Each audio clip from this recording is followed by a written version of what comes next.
Hello बच्चों, आज मैं आपको चैप्टर 2 क्लास 8 का लेके आई हूँ। और ये क्या है? Micro organism friend and foe. Micro organism जो सूक्ष्म जीव होते हैं वो फ्रेंड होते हैं और फो होते हैं, मित्र और शत्रु होते हैं। वो चैप्टर आज मैं आपको समझाऊंगी। माइक्रो ऑर्गेनिज्म क्या होते हैं बच्चों? आपने अपने आसपास देखते होंगे बहुत सारे वेराइटी ऑफ प्लांट और एनिमल्स होते हैं, लेकिन उन्हीं में कुछ ऐसे ऑर्गेनिज्म होते हैं जिन्हें हम नेक डाई से नहीं देख सकते, उन्हें खाली हम माइक्रोस्कोप में ही देख सकते हैं, तो उन्हें हम कहते हैं माइक्रो ऑर्गेनिज्म। ठीक है, बारिश के मौसम अभी चल रहा है, देख रहे होगे बारिश के मौसम में यदि रोटी रख दो, ब्रेड रख दो, तो वो कुछ कुछ ब्लैक या ग्रेइश टाइप के हो जाती है। यदि 1-2 दिन पुरानी हो जाती है तो वो क्या होता है, उस पे क्या हो जाता है, उस पे वो फंजाई उस पे उग जाता है। तो उसे हम उससे माइक्रोस्कोप में देखेंगे तो कुछ ब्लैक ब्लैक कलर का स्ट्रक्चर दिखाई देता है।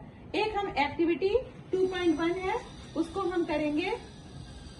बागीचे से हम थोड़ी सी मिट्टी लाएंगे, मिट्टी में थोड़ा सा पानी मिलाएंगे और उसको खूब चला लेंगे। उसके बाद जब मिट्टी बैठ जाएगी तो उसमें से पानी लेके, ड्रॉप लेके हम उसको स्लाइड पे रख के माइक्रोस्कोप में देखेंगे। माइक्रोस्कोप में देखेंगे, इसी तरह हम तालाब का पानी लाएंगे और उसको ड्रॉप की सहायता से स्लाइड पे रखेंगे और उसको माइक्रोस्कोप में देखेंगे। हम क्या देखेंगे? हम देखेंगे उसमें माइक्रोस्कोप में क्या दिखेगा कि छोटे छोटे, बहुत सारे छोटे छोटे ऑर्गेनिज्म दिखेंगे। ठीक है, तो ये हो गया।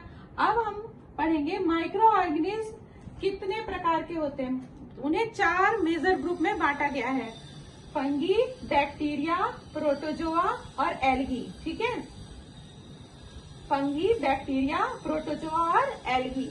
वायरस भी एक प्रकार के माइक्रो ऑर्गेनिज्म है, बहुत ही इंपॉर्टेंट माइक्रो ऑर्गेनिज्म है, लेकिन इनका कुछ अलग स्ट्रक्चर होता है और ये दूसरे जो होस्ट होता है उसमें रिप्रोड्यूस करते हैं। और वायरस क्या होता है? वायरस से जो है बहुत सारी बीमारियां होती हैं। अभी कोरोना आया था, आप लोग देखे थे, कोरोना वायरस कितना मशहूर हुआ था, कितने लोग उसमें मर गए। तो ये वायरस और भी बहुत सारे, जैसे खांसी करेंगे तो उससे वायरस फैलता है, पोलियो भी वायरस से फैलता है। ठीक है, और बहुत सारी बीमारियां जो होती हैं, जैसे टाइफाइड हो गया, टीबी हो गया, ये बैक्टीरिया से फैलती हैं, है ना। और जो डिसेंट्री होती है वो प्रोटोजोआ से फैलती है, मलेरिया भी प्रोटोजोआ से फैलता है। ठीक है, तो मलेरिया प्रोटोजोआ से फैलता है।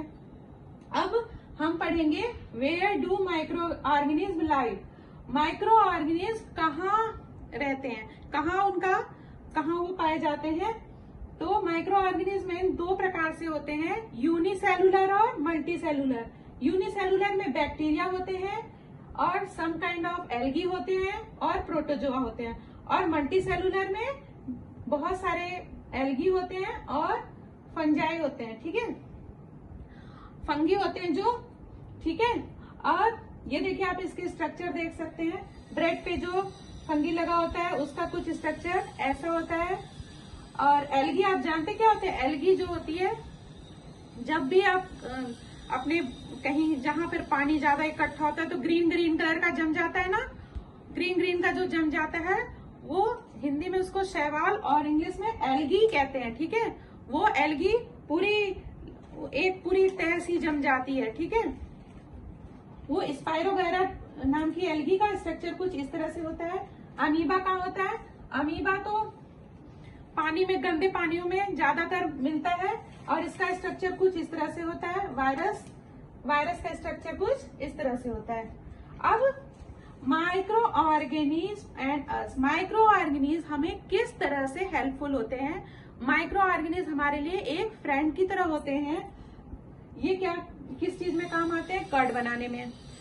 जब हम दूध में लैक्टिक एसिड बैसिलस नाम का एक बैक्टीरिया होता है, जब हम जावन डालते हैं तो वो लैक्टिक एसिड बैसिलस जो बैक्टीरिया होता है बहुत तेजी से रिप्रोड्यूस करता है, जिससे कि दही जम जाती है। इसी तरह ब्रेड बनता है और विनेगर बनाने में भी जो है माइक्रो ऑर्गेनिज्म का बहुत बड़ा रोल होता है।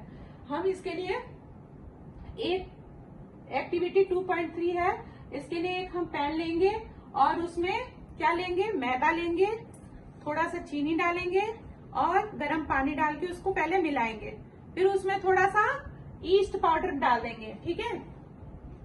फिर उसके बाद उसका डो तैयार कर लेंगे। फिर उसके बाद हम देखेंगे कि थोड़े उसको कुछ घंटे रख देंगे, उसके बाद देखेंगे मैदा में पूरा मैदा इस तरह से फूल जाता है। क्यों फूल जाता है, क्योंकि जो ईस्ट पाउडर है वो उसमें रेस्पिरेशन होता है और कार्बन डाइऑक्साइड निकलती है, जिसके उसके बबल के कारण वो उसके फिल हो जाता है मैदे के अंदर जाके और वो मैदे को इस तरह से रेस्ट कर देता है, ठीक है। ये आपको समझ में आ गया। अब commercial use of micro organism, अब इसका यूज कमर्शियल तौर पे कैसे होता है ये हम समझेंगे।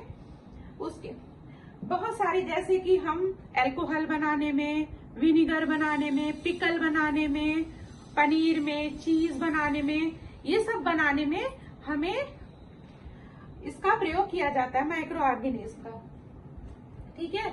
एक हम एक्टिविटी 2.4 करेंगे। एक बीकर लेंगे, 500 ml का एक बीकर लेंगे, उसमें 3/4 पानी डालेंगे, 2 से 3 टेबल स्पून उसमें शुगर डालेंगे, ½ टीस्पून उसमें ईस्ट पाउडर डालेंगे, ठीक है। ऐसे करके उसको हम रख देंगे, 4 से 5 घंटे हम उसमें रख देंगे। तो उसमें कैसी बहुत ही अजीब सी स्मेल आनी शुरू हो जाएगी। वो स्मेल किसकी है, वो स्मेल अल्कोहल की है, ठीक है।